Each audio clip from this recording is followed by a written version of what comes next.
गोडसे जैसे लोग को जो पूजनीय मानेंगे वो कभी भी हमारे भारत के देशभक्त नहीं हो सकते। ऐसा क्या हड़बड़ी आ गई थी जिसके वजह से यहाँ पर ये बिल पास कराने की जरूरत आ पड़ी है।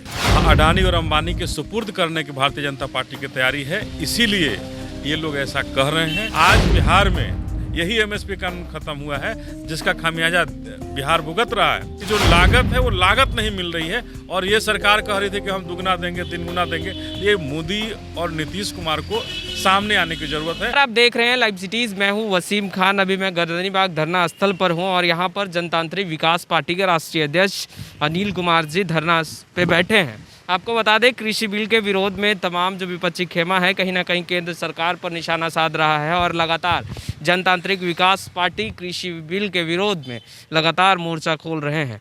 हम खुद अनिल जी से बात करेंगे। सर, आज आप धरने पर बैठे हैं और बीजेपी चौपाल लगाकर किसानों को जागरूक कर रही है और ये बताने की कोशिश कर रही है किस तरीके से ये विधेयक फ़ायदेमंद है किसानों के लिए। देखिए, ये वो लोग हैं जो गोडसे को मानने वाले हैं और जो गोडसे जिंदाबाद करने वाले लोग हैं।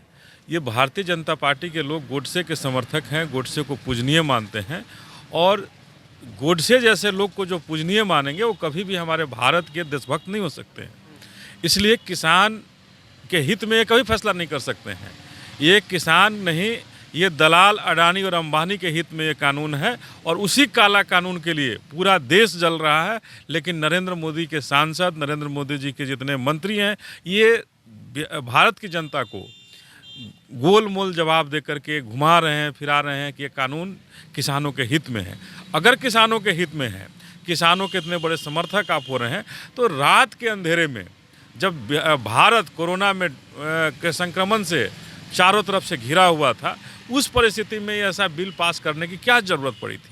कोरोना ख़त्म होता बाद में ही किसानों के जो नेता थे, जो किसान थे, उनसे बात करके इस बिल को पास कराया जा सकता था। ऐसा क्या हड़बड़ी आ गई थी जिसके वजह से यहाँ पर ये बिल पास कराने की ज़रूरत आ पड़ी है।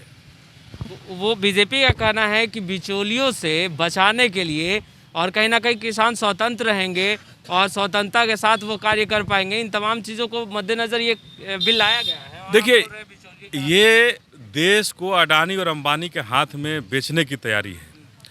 हाँ, अडानी और अंबानी के सुपुर्द करने की भारतीय जनता पार्टी की तैयारी है, इसीलिए ये लोग ऐसा कह रहे हैं। और अगर किसानों के हित में फैसला होता तो चारों तरफ से किसान दिल्ली को घेर के बैठे हुए हैं, उन किसानों को दिल्ली में प्रवेश करने की अनुमति क्यों नहीं मिल पा रही है?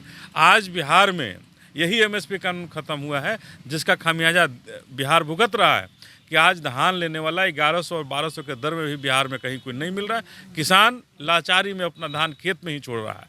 तो ऐसी परिस्थिति में जहां एमएसपी कानून नीतीश कुमार ने पहले ही खत्म कर दिया, बाजार समिति खत्म कर दिया है, तो अब खत्म होने के बाद किसान तो अपना सामान लेकर के दर दर ठोकर खा रहे हैं कि जो लागत है वो लागत नहीं मिल रही है और ये सरकार कह रही थी कि हम दुगना देंगे, तीन गुना देंगे। ये मोदी और नीतीश कुमार को सामने आने की ज़रूरत है और आकर के बताना चाहिए कि हमारा देश कैसे आगे बढ़ेगा, हमारे देश के अन्नदाता, हमारे देश के किसान जो हैं कैसे आगे बढ़ेंगे। ये गलत बयानी करके और चौपाल लगा करके आंखों में धूल झोंकने की सरकार जो काम कर रही है, इस काम को बंद करे और काला कानून जो है, किसान विरोधी जो कानून है, भारत विरोधी जो कानून है, इस कानून को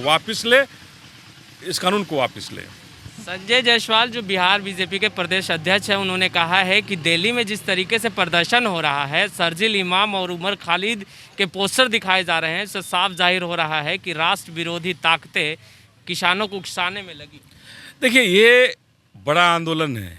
किसका पोस्टर कौन हो सकता है कि भारतीय जनता पार्टी के लोग ही उस पोस्टर को आगे लेकर के आ गए हों। तो इसलिए कि फलना का पोस्टर दिख गया इसलिए हमारा आंदोलन देश विरोधी हो गया, किसान विरोधी हो गया, ये कहीं से भी सत्य नहीं है। और आंदोलन के दौरान भारतीय जनता पार्टी के लोग, भारतीय जनता पार्टी के नेता, इनके मंत्री लगातार तरह तरह के आरोप लगाते रहे हैं, पहले भी लगाते रहे, अभी भी लगाएंगे। और भारत के किसान जिस मजबूती के साथ डटे हुए हैं, हम लोग भी उनके साथ डटे हैं और बिहार से हम लोग डटे हुए हैं। जनतांत्रिक विकास पार्टी डटी हुई है और जब तक ये काला कानून वापस नहीं होता है तब तक हम सभी इस पर लगे रहेंगे। चलिए, जनतांत्रिक विकास पार्टी ने कमर कस लिया है कृषि बिल के विरोध में और इन्होंने साफ कह दिया है कि जब तक ये काला कानून, जैसा कि लगातार विपक्षी खेमा कृषि बिल को काला कानून बता रहा है और कहीं ना कहीं किसानों के हित में नहीं है ये बिल, ये कहता नज़र आ रहा है। मगर जनतांत्रिक विकास पार्टी के राष्ट्रीय अध्यक्ष ने साफ कहा है कि केंद्र सरकार को ये कृषि बिल वापस लेना होगा और बीजेपी ही बरगलाने की कोशिश कर रही है, मुद्दे से भटकाने की कोशिश कर रही है। लाइव सिटीज़ के साथ बने रहे, हम तमाम लेटेस्ट तस्वीरें लगातार अपडेट करते रहेंगे। आपका बहुत बहुत शुक्रिया।